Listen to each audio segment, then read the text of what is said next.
Coming at you full-fledged, it's your boy Regg, man, Regg, with another video for y'all, man. Welcome, YouTube. Coming straight in, man. Hit that like button. Comment at the beginning, middle, and ending of the video. Share for others to see. Of course, subscribe if you're new and hit that notification bell so you can be notified every time I drop. Now let's get straight into it. So, the point of my Kevin Durant, John Havlicek, and Elgin Baylor videos were to express my changing of the top 10 small forwards of all time due to the actions of Mr. Durant. Now, my new top 5 small forward list is Larry Bird, LeBron James, Julius Erving, John Havlicek, and Elgin Baylor. Durant at one time was my 4th greatest small forward, but now he's fell in the rankings, and now he stands at 7th place.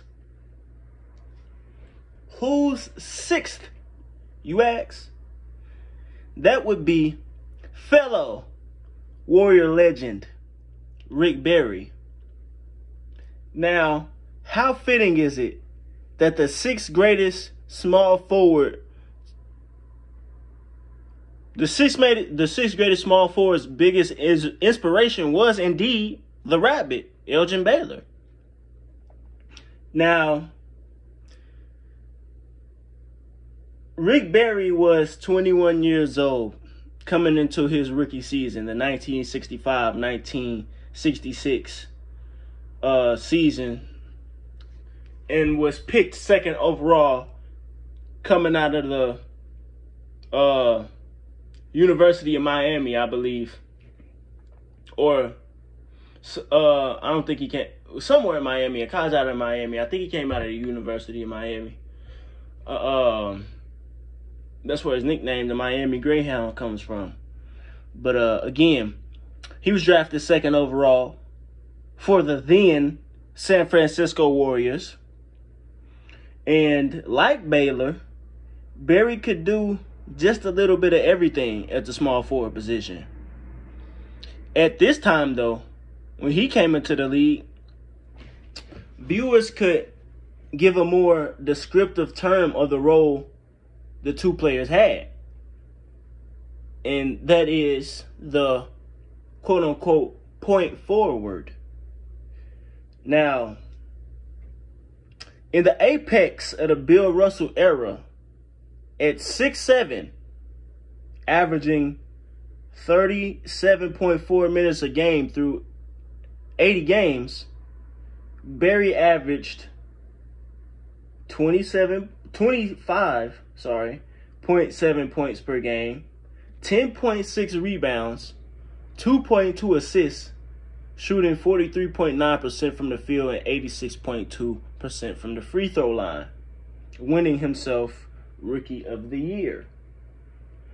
Now, San Fran would improve from their previous season's 17 and whatever record, 17 and 65 record to 35 and 45. It still wasn't playoff worthy, but coming in again at the apex of the Bill Russell era, Barry made the Warriors double their wins from the previous season. Now, coming into the NBA, Barry was skinny. He was a skinny player, man. He was skinny. His technique was to run you out the gym and just shoot over you. It remind you of somebody? But yeah, he was skinny coming into the league of big man, the league of Bill Russell and Wilt Chamberlain. And when players did their scouting reports, you know, they saw how good he was, you know. And he was targeted in the NBA coming out of college. But without a doubt, he proved himself his rookie season. And in his sophomore season, though, he took his game to a whole nother level. In the 1966-1967 season, Barry would have his best, arguably the best season of any player in NBA history. Barry had the single greatest season of any small forward in league history. Playing 80 games while averaging 40.7 minutes per game, Barry would put up 35.6 points per game, which is the eighth all-time average, highest average in a single season, behind the likes of James Harden's 36 in 2019, one of those years, outside of Jordan's 37 in 88 or the late 80s. And the other places are literally all Wilt Chamberlain. So that shows you how dominant he was this season. Again, the eighth highest all-time average in a single season, 35.6 points per game, 9.2 rebounds per game, and 3.6 assists per game, leading the Warriors to a 44-37 record, and finally reaching the playoffs. In the postseason, which were 3 rounds at that time, the Warriors would defeat the Baylor West Goodrich Lakers 3-0. It was a best of 3 at that time. So in his sophomore season, he would beat his idol with Jerry West and Gail Goodrich 3-0. They didn't get a win. Second season in the Western semis. The preceding round, the Warriors would defeat my St. Louis Hawks in 6 games. They had, I think they had a good team, bro. I forget, they had somebody. I think they had Lenny Wilkins or somebody. That I saw it a couple of days ago. That St. Louis Hawks team was good, bro. And I wish I could have lived to see us have an NBA team, man. But anyway, again, the preceding round, they beat the St. Louis Hawks in 6, and then ultimately the Warriors were losing 6 themselves to a slept-on top 10 1967 76ers championship team that went, at that time, an all-time high 68-13 with Wilt Chamberlain, of course, and top 15 small forward, top 75 player Billy Cunningham, and another top 75 player, top 15 shooting guard of all time, Al Greer. So Barry's second season, he proved he a bubble superstar. His second year, he took a top 10 team to 6 games. Had the greatest season of any small forward in NBA history. But coming out of that season, being removed out of that season, proving his worth, showing that he can fight amongst the trees, so to speak, he became the face of San Fran. And with being the face of any franchise, you're going to want to be compensated like that. But unfortunately, at that time, we still in the developing stages of the NBA. So, apparently they weren't able to give him the exact amount or close to that he wanted. So Barry got upset. And Barry wanted to play. And he wanted to play his way, meaning he wanted to get paid. So he wanted to play in the Bay. But if he didn't get paid from the NBA, which he didn't, he would go elsewhere. He would play in the Bay, but it was in the ABA. And this is where his career skirts off into controversy.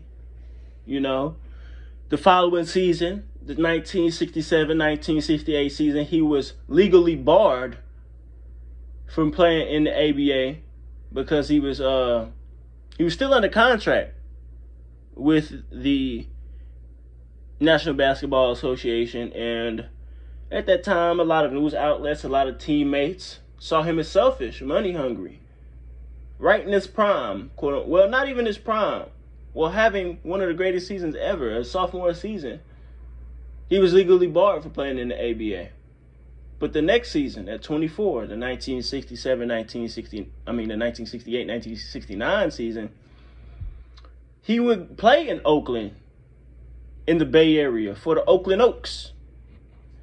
And they would go 60-10. They finished first in the league. They were the best team in the league with him.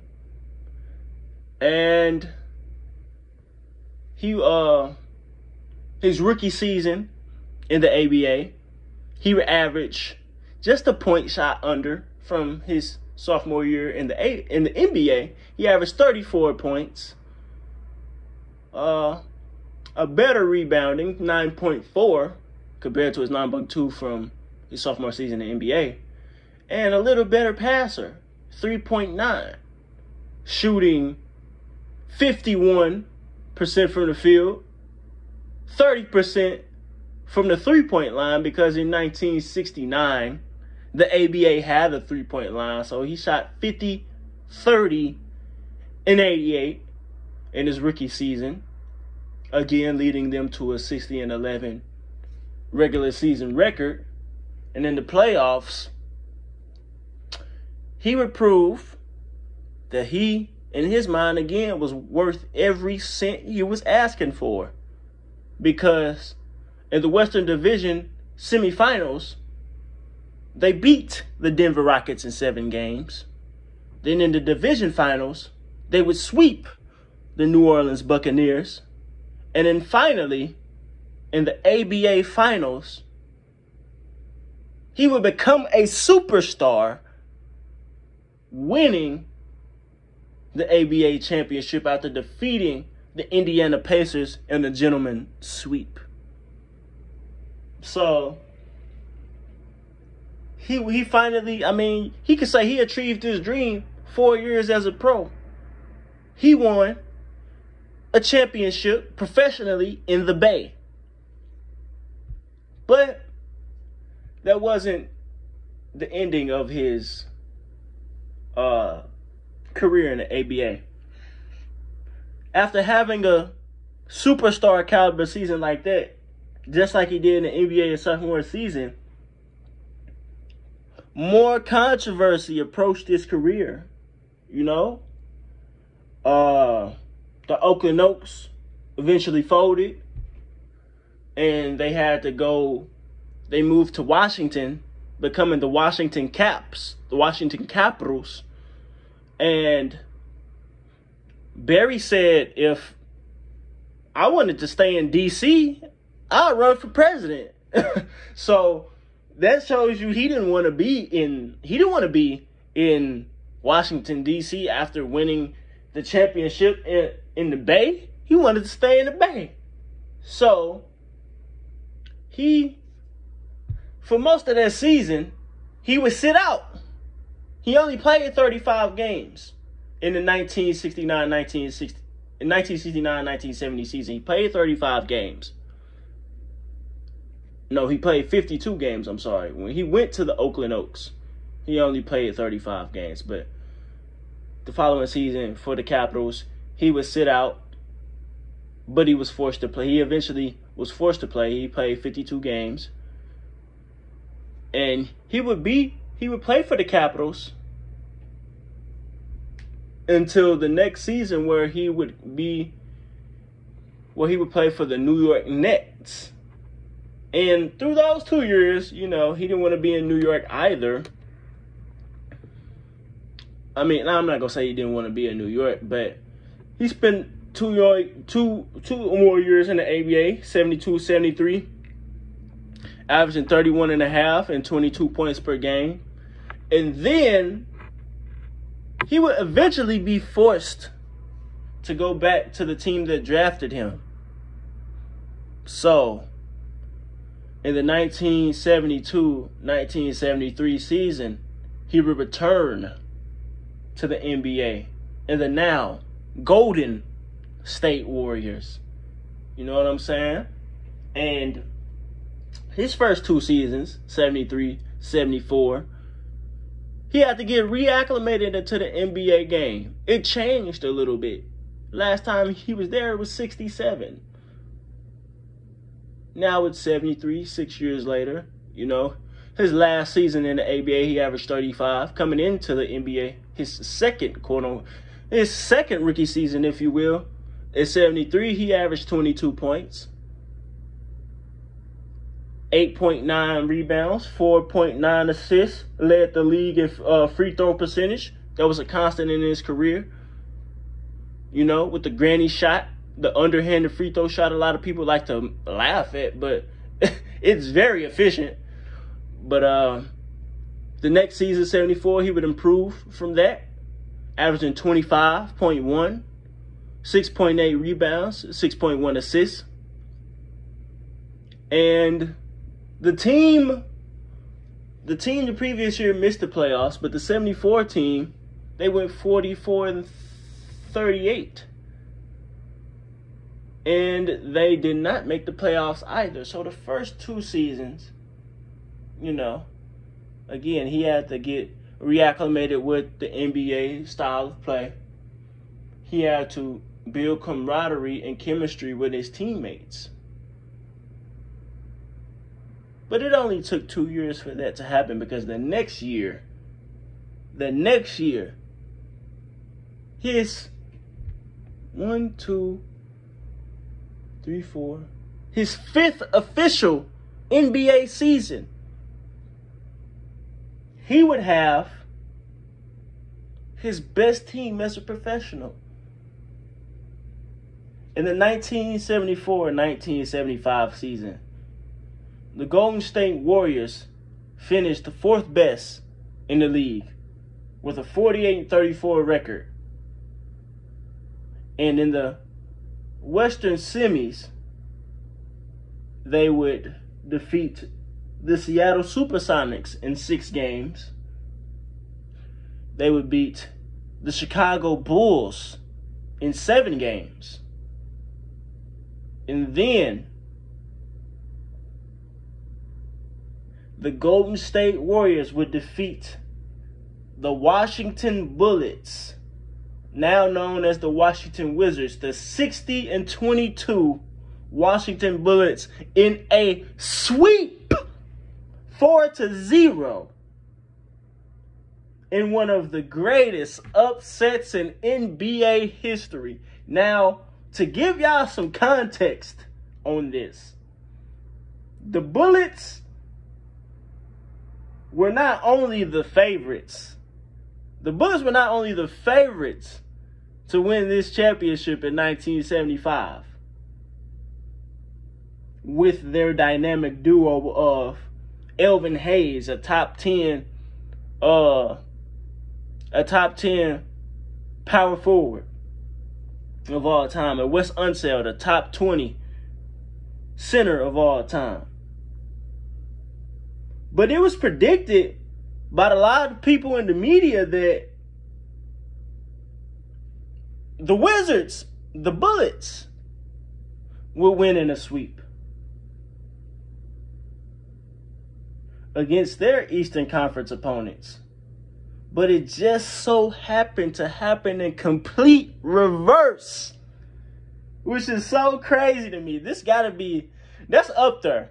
That's up there. I'm not even gonna fake it. This upset, the upset that the 1975 NBA championship win, the Golden State Warriors defeating the Washington Bullets, is up there with the Mavericks beating Miami in 2011.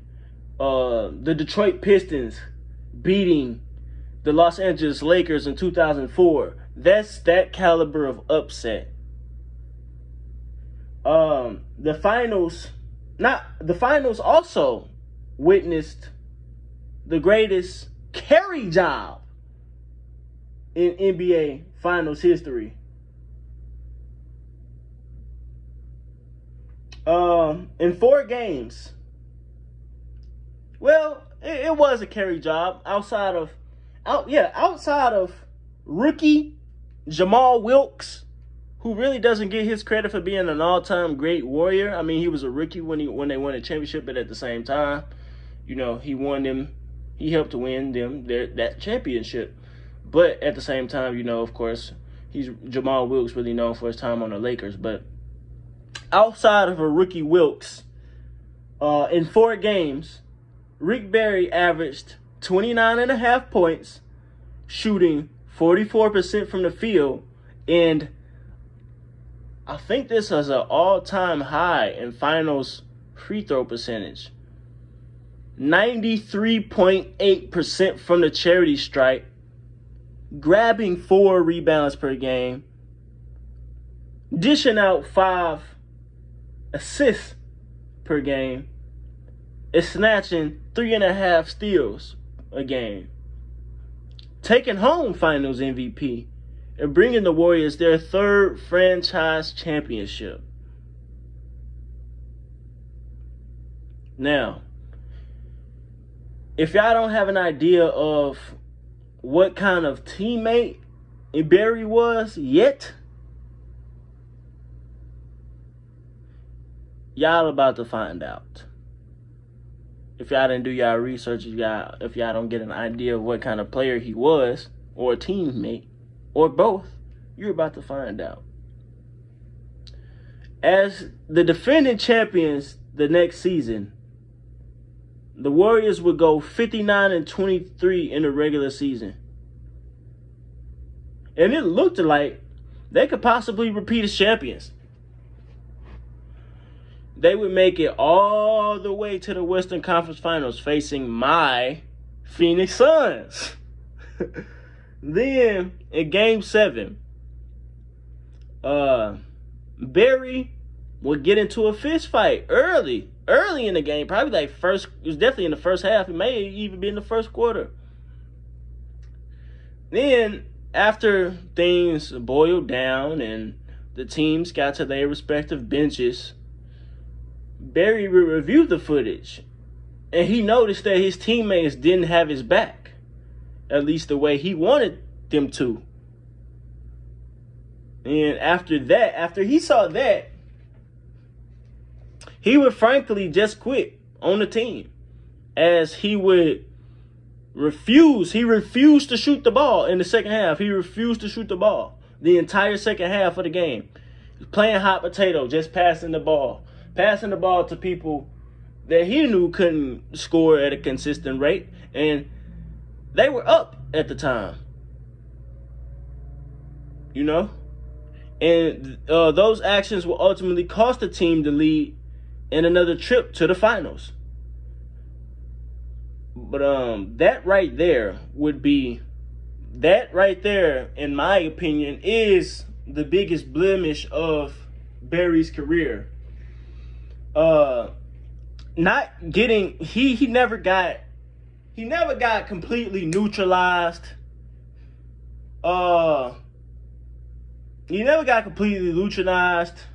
He never got completely completely locked up.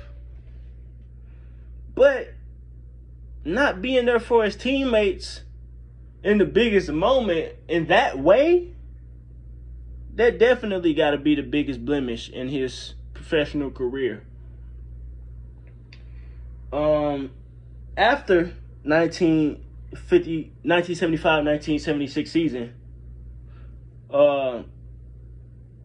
Barry would never make it back to the championship round in his career, but he still put up all NBA numbers for the rest of it. In a total of 15 seasons, Barry would be in a, well, let me say this. Let me preface this. In a total of 15 seasons, including the NBA, because I do that. I do include the ABA because they're merged. They're two leagues now. There's 4 ABA teams in the NBA. And the NBA adopted ABA implementations like the slam dunk contest, like the three-point line and the three-point contest. So why can't we consider ABA stats as well? I believe if you're a real basketball historian, you should do that because of what I just said. Now, saying that again,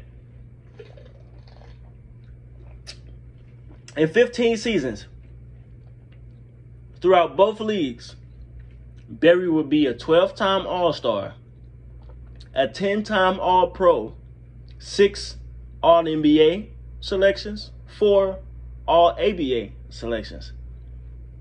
He was the 1966 All-Rookie and Rookie of the Year.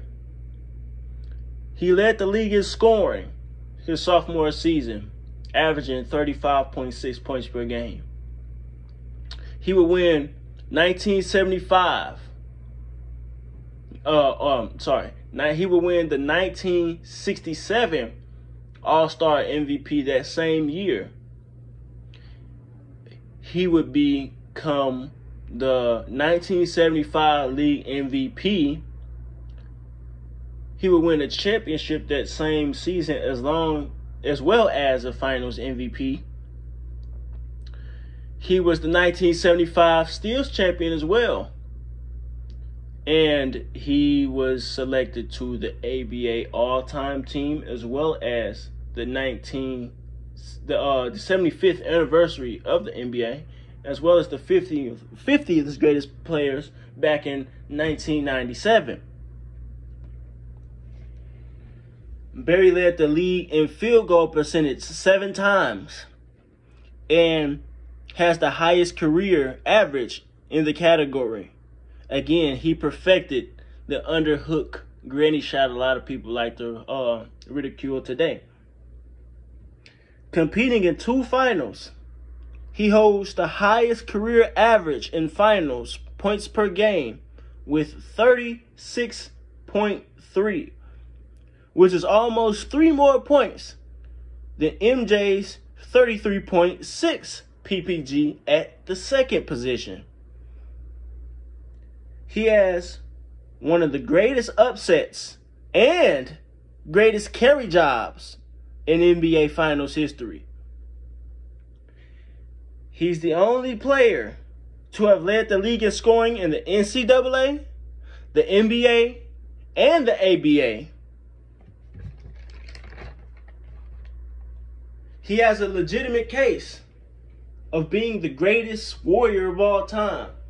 Now, you can say Steph Curry, of course, is the greatest point guard and greatest player of Warriors history of the last 40 years. Or you can go with the perspective of Wilt being the most dominant Warrior of all time. He made multiple finals. I think he put up at least 10,000 points in a Golden State uniform. But he never won championships. But you can say he was definitely the most dominant player of the franchise.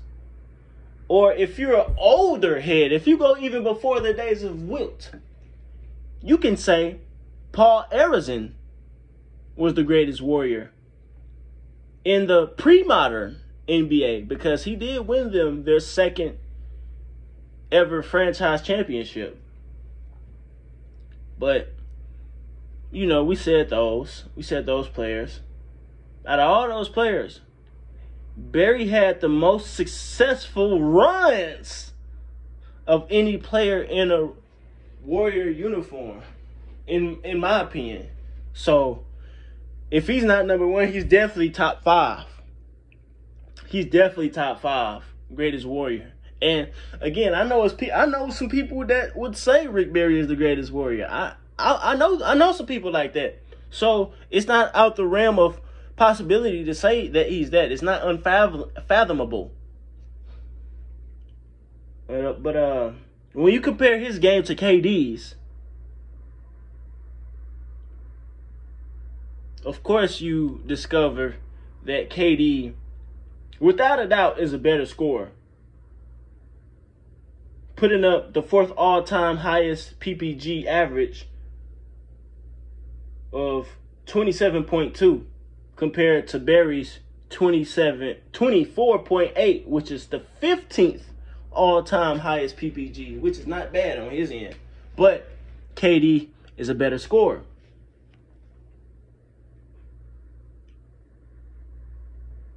Durant is also a better rebounder. Durant is also a better rebounder than Barry, averaging 7.1 rebounds to his 6.7. Passing wise, Barry is a better player, averaging 4.9 to KD's 4.3. Shooting wise, KD, of course, is a career. KD is a better career scorer than Barry, especially considering the splits and the implementation of the 3-point line. But me saying that, let me say this, saying that Barry today, no doubt in my mind, he would have had a 50, 40, 90 season. No doubt in my mind that he would have.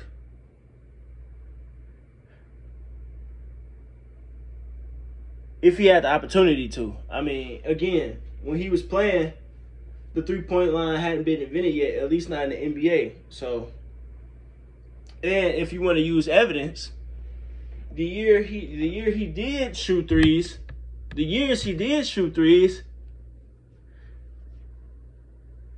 what did he average? 30. He averaged 30, 20, 22, and 30. For that time, that's pretty good. And a career average 33% from the 3-point line. So it's pretty good. So I wouldn't put it past him having a 50, 40, 90 season if he played today. But, you know, of course, again, KD is a better scorer.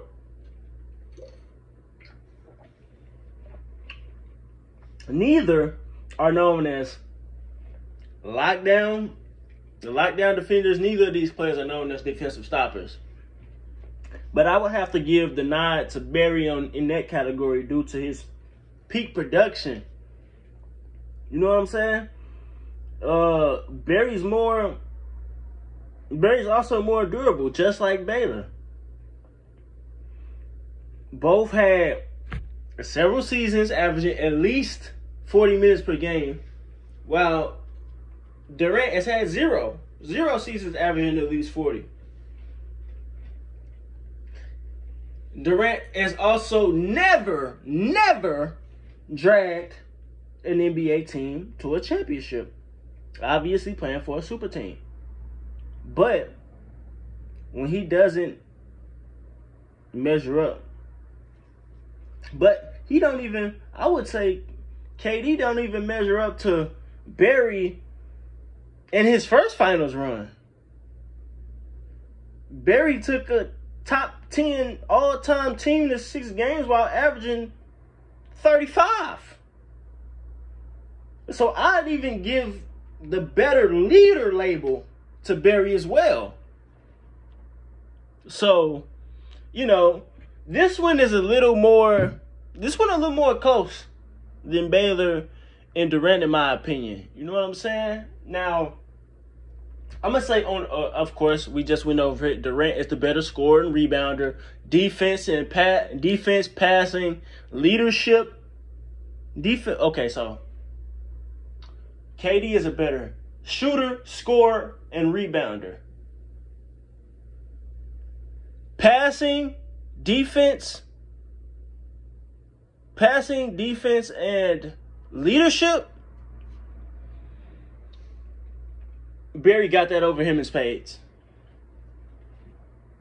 But like I said, this one is a little more closer. I think Barry edges out with his ability to do what he has done, and also not having as much help around him. I think that's where he edges out. If somebody was to say KD is a better team player than Barry, on a good day, you might have me agree with that. But on my even better days, when I'm on a roll, when I'm super critical, I might say that he's not. Because imagine what Barry would have done on those Warrior teams with Steph Curry, Klay Thompson, Andre Iguodala, David West, Sean Livingston, etc. You know what I'm saying? And what would KD do with a Clifford Regg, with a rookie Jamal Wilkes, with a, man, let's go over it. We can get into this. We can get into it. Let's get into it. We at the end of the video. Let's get into it, man. Let's get into it. We can get really into it. I'm rambling right now, but yeah, like I said, on a good day, you might get me to agree to say that Durant is possibly a better team player, but even on a better day, you might really make me get on your head and say, hey, yeah, Kevin Durant did that with the Golden State Warriors, but what if Rick Barry did with the Splash Bros and Andre Iguodala and David West and Sean Livingston, etc. And then on the flip side, I would ask you, what would Kevin Durant do with a Clifford Regg or a Butch Beard or a rookie Jamal Wilkes or Phil Smith or Bill Bridges? You know what I'm saying? So, all those reasons I just previously explained to you all is why I, in my opinion, say that Rick Barry is a better player and small forward than Kevin Durant. Now, what do you all think? Tell me what you learned. What is your top 10 small forward list? Who's in the top 5? And another thing, saying all that and now saying that Kevin Durant is number 7 on my all-time small forward list, saying that, considering he played on the super team and all that, the disparity between Kevin Durant and Scottie Pippen ain't as large as y'all think it is, bro. It's not. It's not, man. Let me know what y'all think, man. What do you rank KD of all time? I don't have him in the top 20. I got him in the top 25, the top 35. I don't have him past the likes of George Mikan, Elgin Baylor, John Havlicek, Rick Barry. You know what I'm saying? So let me know. Drop in the comments below. Hit the like button. We got too many people watching these videos to not be liking. Y'all not robots. Hit the like button. Share for others to see. Comment. Subscribe if you're new and hit that notification bell so you can be notified every time I drop. And if there's something in particular that you want me to speak on, hit that pinned link in the comment section below and donate to the Rage Man.